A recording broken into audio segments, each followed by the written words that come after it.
Bonjour et bienvenue dans ce nouveau numéro du Sky Eco, le magazine qui raconte toutes les aventures économiques du territoire de Saint-Quentin en Yvelines. Alors pour cette nouvelle édition, on parlera notamment d'immobilier.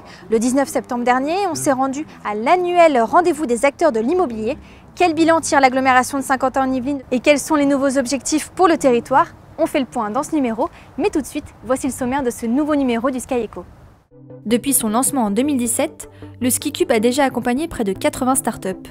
Pour aider d'autres porteurs de projets, l'incubateur a lancé un appel à candidature jusqu'au 7 octobre, rencontre dans ce numéro avec Jean-Luc Méraud, directeur du SkiCube.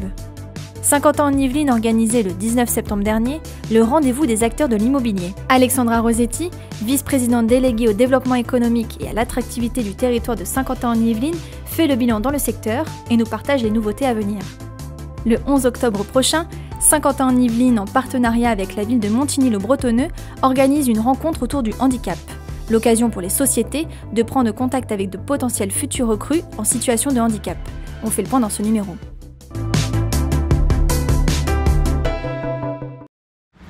Accompagner les startups pour consolider et structurer leurs projets, c'est tout l'objectif du SkiCube.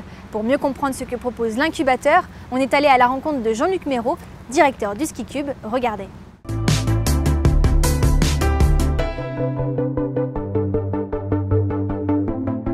SkiCube est un site qui a ouvert ses portes il y a un peu plus de 6 ans maintenant, dans une logique d'accompagnement des entreprises, toute activité confondue, mais avec une spécificité, et c'était vraiment une nouveauté pour Saint-Quentin en Yvelines, c'était la mise en place d'un incubateur. C'est un accompagnement spécifique, avec pour nous une vocation très territoriale, de start-up, de porteurs de projets, qui ont l'ambition de développer des outils, des services ou autres sujets d'entreprise à caractère innovant. D'abord, nous les recrutons. Pour les recruter, évidemment, il y a tout un process d'appel à candidature, mais on s'appuie aussi sur un réseau d'experts. Et donc, nous faisons pitcher des candidats à l'incubation et nous prenons une décision collégiale, validée évidemment avec les élus de Saint-Quentin-en-Yvelines. Cette décision est prise de recruter chaque année une vingtaine de startups. Cette année, nous avons changé un peu notre modèle d'accompagnement, riche aussi de l'expérience de ces 6 premières années d'incubation. Pour chacune des startups qui sera recrutée, il y aura à la fois un accompagnement, on va dire, généraliste, mais aussi un accompagnement en termes d'expertise.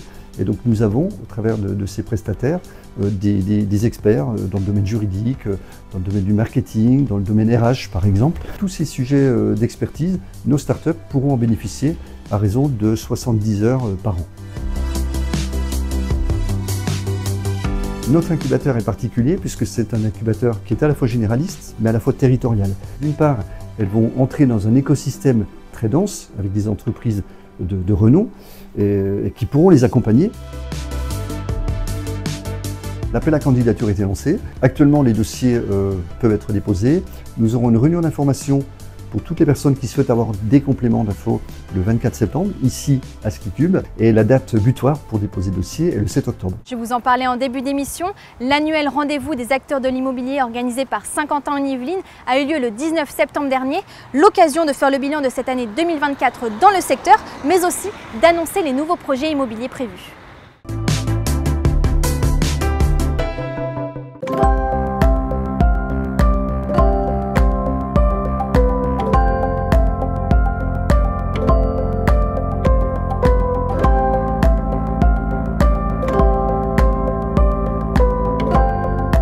Je crois que la crise Covid a vraiment révolutionné la façon de travailler des salariés, donc leurs attentes. Et par ricochet, les besoins des entreprises ont changé. Et donc il y a par exemple besoin de moins de mètres carrés en surface de bureau, puisque le télétravail s'est développé. On va sur ce qu'on appelle du flex office, c'est-à-dire que chacun n'a plus son bureau, mais il y a un partage.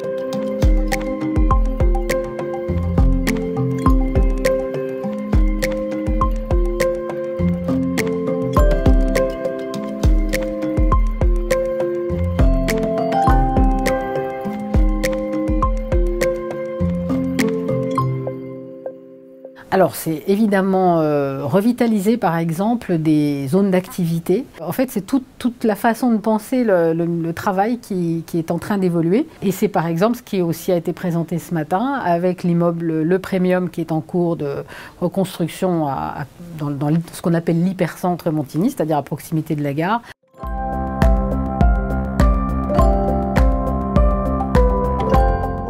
l'année prochaine, en septembre prochain, un bâtiment de plus de 10 000 m² ici, où on proposera 240 unités d'hébergement, un espace de coworking de 1000 m², un restaurant ouvert sur le quartier, une salle de sport. Une offre finalement d'hébergement qui est destinée à une clientèle de jeunes actifs de 25 à 45 ans. Le dynamisme de la région, énormément d'entreprises, des nouveaux arrivants, c'est ce qu'on regarde beaucoup nous quand on arrive dans une ville, quel est le taux de nouveaux arrivants. Le taux de nouveaux arrivants est très important dans la région. Et puis le sentiment qu'il y a besoin de services de plus en plus, et particulièrement ici.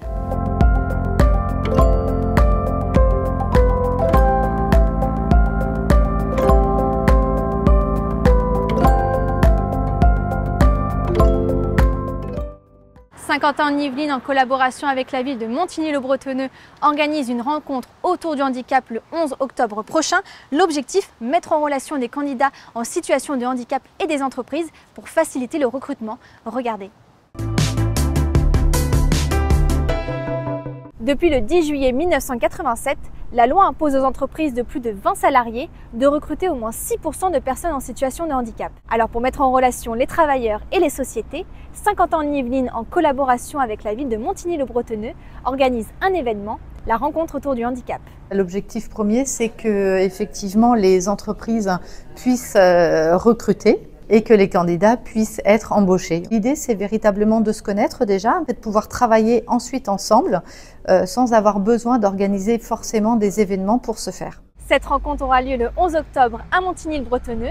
Au total, une cinquantaine d'entreprises seront présentes et parmi elles, SOS Accessoires, une société basée à Maurepas.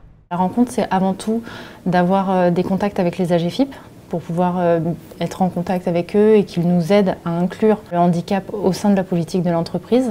J'ai aussi envie de recruter puisque nous avons des postes à pourvoir. On a 5 postes à pourvoir chez nous qui sont adaptés en fait à du handicap et aussi avoir des contacts avec d'autres ESAT. Et donc là, ça pourra nous aider aussi à nous développer.